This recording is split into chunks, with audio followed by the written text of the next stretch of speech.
You're talking about Scandal.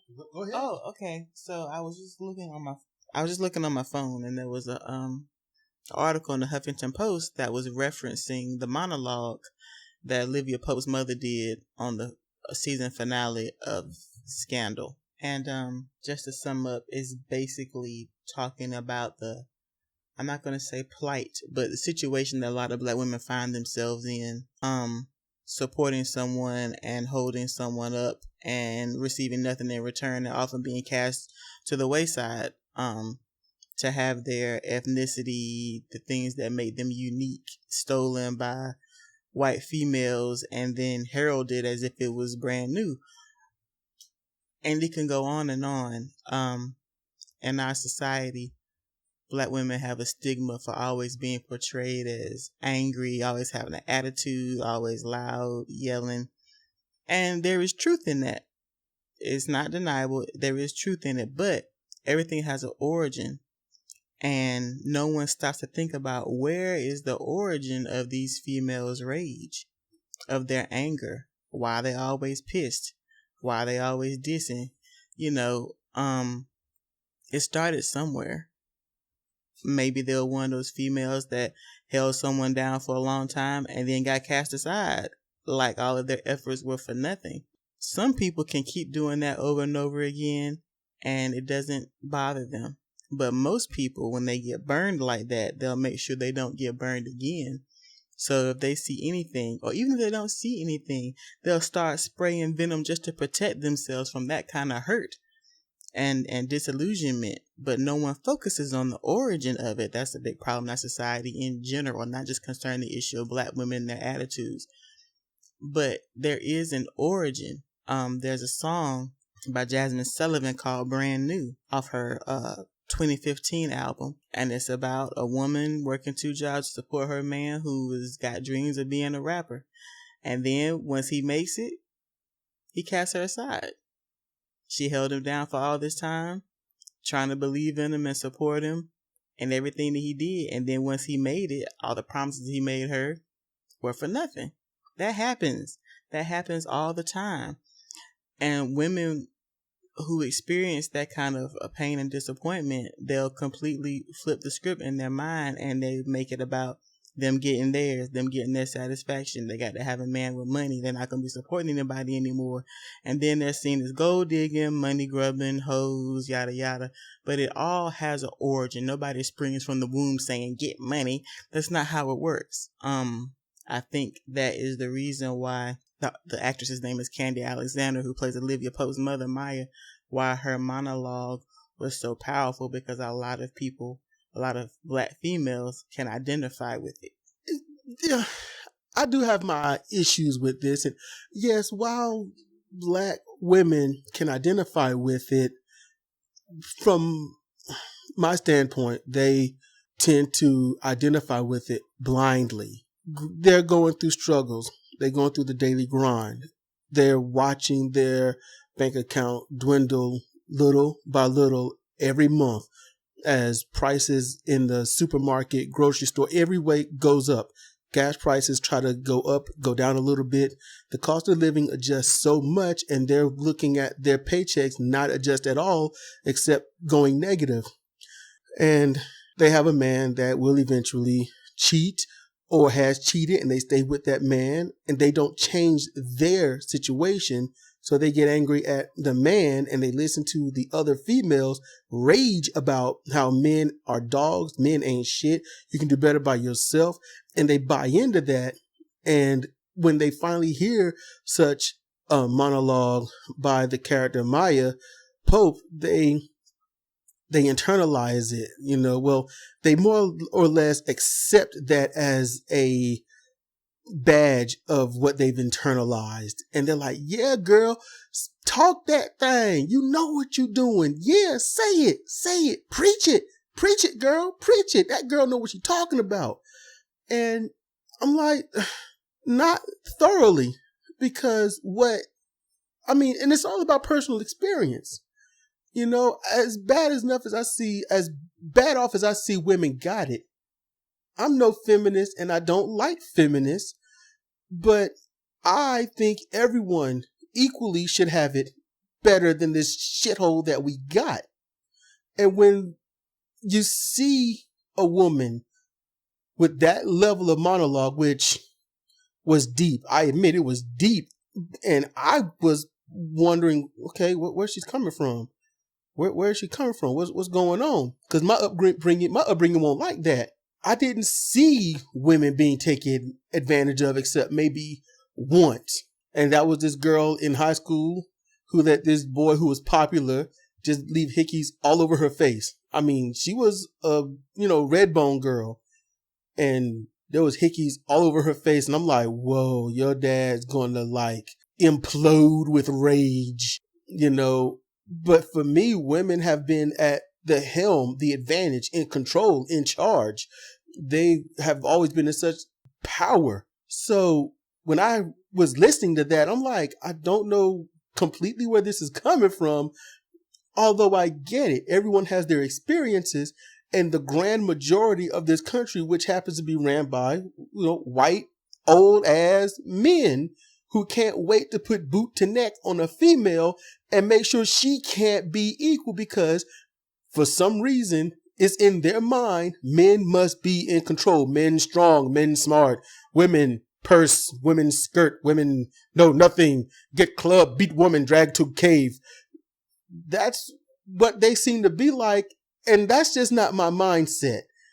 And I wish everyone's mindset was everyone should be equal, instead of the shit that's been created to create this rage within females in general, this rage to females. And then you stomp on the minority female, and the minority female says, I got to make it, and you need the man to help make it. And the man says, we've gotten this far, honey. I've made millions, or we've made millions. Now I got to get a white girl, or I need to get an Asian girl. Just not you. Just never you.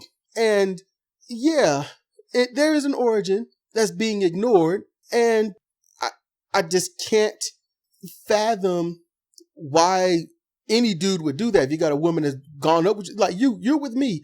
If I somehow make it in this world, if I make millions and whatnot, I'm not going to say, oh man, Sidra, I'm so glad you've been here with me all this time. Goodbye, my love. That's just... You wouldn't get a chance to enjoy those millions. Wait a minute. You ain't got to threaten me, man. I'm right here. It's not a threat. I'm just saying that I couldn't deal. Okay. I mean, look. I'm being honest. I'm just a dude. I'm just a dude trying to make it. I couldn't deal. Look, here's the thing. This country is divided in so many ways, racially and by sexes. How can I be delicate in this? And I have to be delicate. Black females are at the bottom of the totem pole. Okay, there's a totem pole, and they got the white males at the top who run it. The rich white males. The rich white males at the top who run it. And then you have white females.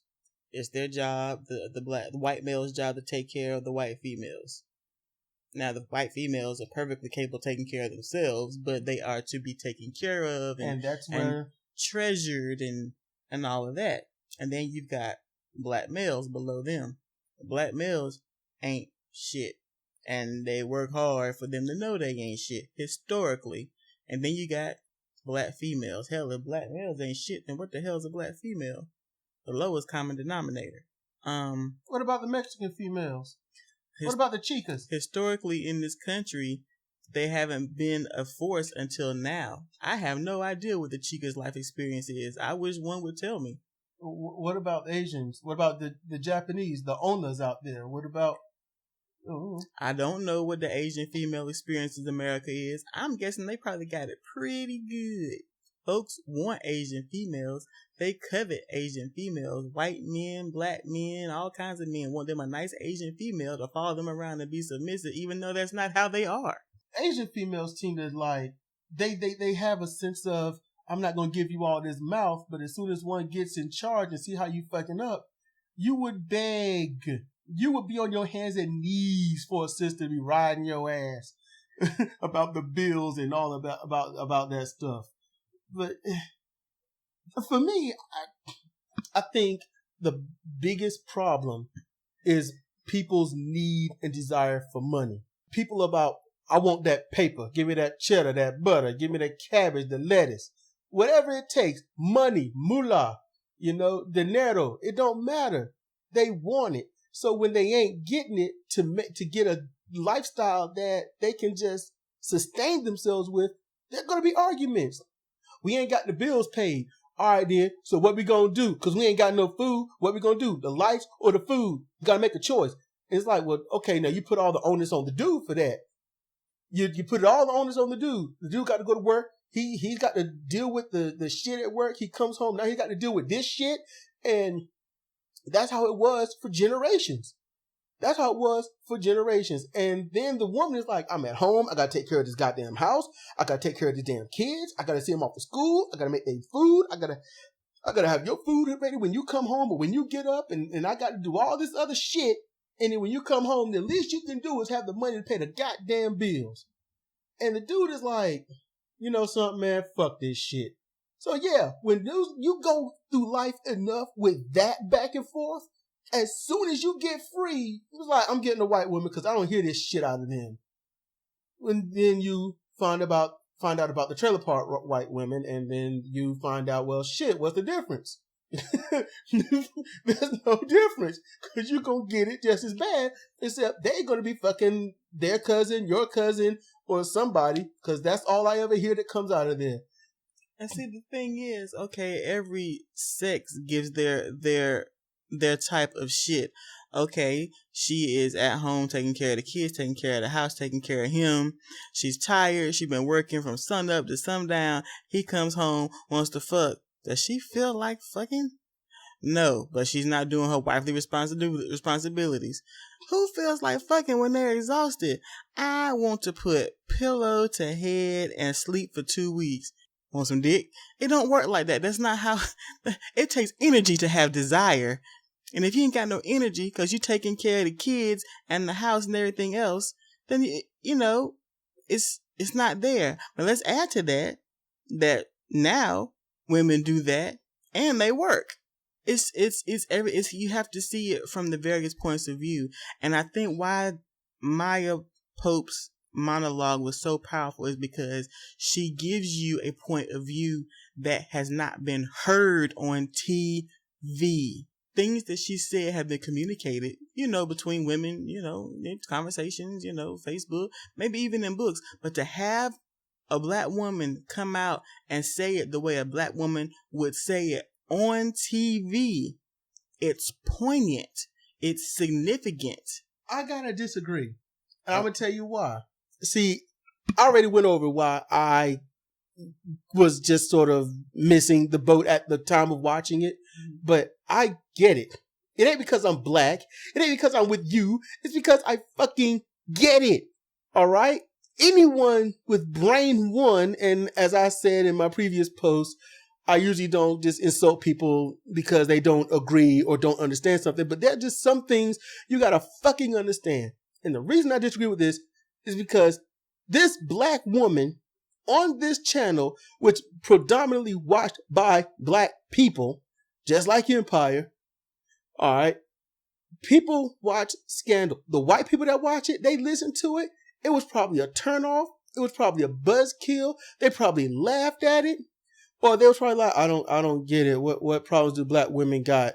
But considering the fact that predominantly most white people want to fuck a black woman because, it's exotic, but they don't care. It's like, I'm just going to touch on this so briefly, but like, Occupy, Wall Street, that you got those people, white people on the street, mad, raging, protesting. And on the top, you got this white woman with her champagne in the glass, holding it, looking down at everyone, smiling. They're down there intense, messed up, missing days of work for those that are, and they are protesting the corruption that's happening right there in that building. And in that building, you've got the wife of one of those executives just smiling about, oh, look at the plebeians, look at the citizens. Please, my darling, give them cake. That's pretty much what is going on. And when you watch Scandal and you see that, you listen to that monologue and you see the look on her face, black women are like, damn. Black dudes are like, man, I kind of feel like shit. White women are probably like, well, if you don't like it, then do better for yourself. And white men are probably thinking the same thing. And those are just the general people. You've got the rich people that look like and say, well, if they really didn't want to be in that type of situation, they would have better educated themselves and been like us. Yeah, I understand what you're saying. Okay, they don't give a shit. I get that. But I'm talking about the expression of issues that affect African Americans in this country being put on TV. It wasn't whitewashed. It wasn't everything's hunky dory and we're all equal. The one black person on this all white show. No. They want Black Laurel. It wasn't that. It was, and she wasn't all delicate and proper about it. Oh no, she threw the attitude out there. Yes, she said it the way a black woman would say it, and it's a glimpse. I don't know about that because her word choice was... Yeah, well, word choices, I'm talking about the naturalness, the attitude. It wasn't, yes, and black women suffer. It wasn't that bullshit. No, but it was over the top wording, but you can't misunderstand it either. Yeah, exactly. It's showing an aspect of African Americans and their lives that isn't known by the general populace. Another example. Another Shonda Rhimes show, How You Get Away with Murder. I don't know what Annalise was going through at the time because she's always going through something. But her mom comes in to take care of her. I think it was when her husband got murdered. Annalise was wig off, makeup not on, natural kinky hair. She was her real persona. And her mother was going to grease her scalp. She sat down on the floor and held the grease up in her hand. Her mom parted her hair and greased her scalp. That has been happening in every black home for generations. Centuries. We all know it. We've all seen it, done it, or had it done to us. But I have never, ever seen it on TV. It's never been revealed to a populace outside of our own. Shonda Rhimes is she is the homosexual kiss throughout black TV. It is so different. It is out of the box. The normal people, you wouldn't even get a chance to see this. Family Matters. Hell no. That's the point that I'm making. You wouldn't see this on Family Matters. You wouldn't see it on Good Times. You wouldn't see it on Cosby. The Cosby's, no. You wouldn't. I think that's all of the black shows, ain't it? There's been a few others. A Different World, but really, you wouldn't see it on that. I mean, you see it doing it themselves a little bit. See the wild and kinky hair, but no, man, that was let's sit you down in the kitchen to get this thing going. And on Scandal, they make a point, especially Eli Pope, of communicating the place that African Americans have in society and how they're looked upon and how it isn't that much different now as it was 100, 200, 300 years ago. It's just cleaned up and dressed up. They touch on it often, and I hope it makes people uncomfortable, to say the least, because it's a reality that a lot of people are not aware of. Just like what she said is a reality that a lot of people are not aware of. It's not just a "you go girl" moment. No. There are women out there who feel this way justifiably, not because their girlfriend said so, not because they read it in Jet magazine, but this is how they feel from their core because shit has happened to them. And so it was very I'm missing the word, validating for a lot of women, which is why it's been retweeted and viewed and all this stuff. Yeah, there's some people jumping on the bandwagon. There always will be, but at its core, there are women who have gone through experiences that have changed them into what people don't want. because they were open and giving and they were cast aside. That's why it's important. At its core, at its essence, fuck all the bullshit and the he said, she said, and the gossip, and you can do bad all by yourself. Fuck all that. I'm talking about truth, the internal, deep down to your core truth. It touched on that for a lot of women, and that's why it is important. I want to just let it be known that in the end, the big picture, while this is basically about scandal and that monologue by Maya Pope, and that honestly, everyone should get it. Everyone should understand, but that should not drown out the fact that this is all encompassing. It's not just that women go through this, men go through this too. Men go through this too. I've been on the receiving end of being there, wanting to be there, wanting to love, doing all the right things, and then getting cheated on, getting played, humiliated, being left for nothing with people literally laughing at you. I get that. That's how I grew up. And I didn't get just shitted on by girls, by quote unquote women.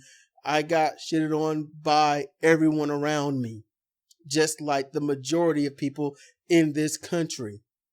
We're all people. The problem is we grow up with this weird mentality of fear, of we have to get them before they get us. And as you get older, you get that division, men versus women. You get the division of white versus black. You, in high school, you have the belief of, look, white people just hate everybody, and black people, we have our Mexican brothers and sisters. We have our Japanese, our Chinese, our African brothers and sisters. We've got our mixed race, biracial brothers and sisters. And the older you get, the realize everybody does not like everybody. You only find little cliques, little friendships, while women have been getting shitted on forever, despite the few that have actually ruled dynasties in the past. That means nothing compared to the present. It doesn't matter about Cleopatra. It doesn't matter about Nefertiti. It doesn't matter about anybody else. Joan of Arc, Queen, the current Queen Elizabeth, all that don't matter, because women still get underpaid. They still get undermined. They still do not get the credit that they deserve. They still are. Now, you want to be angry about being sexualized. If a guy looks at you and they see beauty, sex, they see lust, then you're fucked in the head, because I'm a guy. Women look fucking yummy. They do. But that doesn't mean I look at them and just say, I will not pay attention to you. No, a woman, just as a man, because you know what? We're all fucking animals on this planet. We are humans. We are the human animal, and we should respect each other equally as that. So if a woman or a guy or a teenager or someone elder is talking, trying to express something, listen. Validate it. Listen to them. Say, hey, I hear your words, and I'm listening. Don't look at them. Don't look at a girl and Roger Elzer. Oh, too soon. Poor baby. But if she has something to say, listen. If a guy is talking, hey, black people, I know you hear me. We can't get up if you don't let us stand. We're holding each other down. And what happened on Scandal? She was talking about that. You want to, you're a guy. You want to be big and bad. You want to do that. You want to stand up, but it's kind of hard. You find that woman that holds you at your side and stand with you, and she actually supports you. She don't tell you, oh man, you can't do that, or oh man, you ain't gonna do that, and talking all that negative yin yang shit that you be hearing. No, she actually stands at your side and helps you, encourages you, tries to give you a little bit of advice. And then once you actually start to make it, or you do make it, you just crap all over it. Honestly, that's when you get Angela Bassett. You get your car on fire or sold for $1. You get your clothes all fucked up. And she still ain't gonna exhale, because she can't wait to hurt you as bad as you hurt her.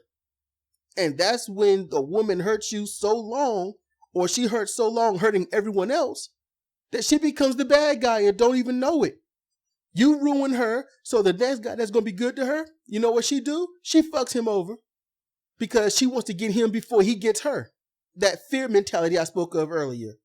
That's what the fuck happens.